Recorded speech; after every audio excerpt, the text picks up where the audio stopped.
Hello. അപ്പം എൻ്റെ വീട്ടിലെ ചെറിയൊരു വിഷു സെലിബ്രേഷനാണ് കേട്ടോ. ഞാൻ 2 ദിവസത്തെ വീഡിയോയും കൂടി ഞാൻ മിക്സ് ചെയ്തിട്ടാണ് ഇട്ടിട്ടുണ്ടായിരുന്നത്.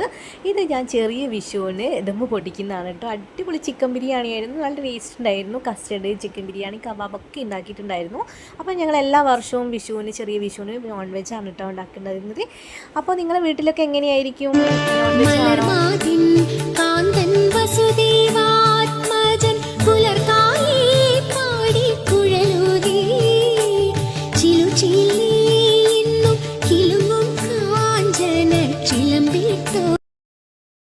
എല്ലാ തവണയും പോലെ തന്നെ ഇത്തവണയും ഞാൻ തന്നെയാണ് കേട്ടോ വിഷു ഒരുക്കിയിട്ടുണ്ടായിരുന്നത്. കൃഷ്ണന് മാല കെട്ടിയിട്ടുണ്ടായിരുന്നു, അതൊക്കെ ഞാൻ തന്നെയായിരുന്നു. എല്ലാവരും ഹെൽപ്പ് ചെയ്തു.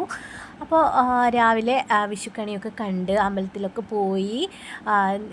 ഈ ഗുരുവായൂരപ്പന് നേർച്ച കൊടുത്താണ് കേട്ടോ, അത് നിവേദിച്ച ഫുഡാണ്. അത് ഞങ്ങളെല്ലാവരും കഴിച്ചു.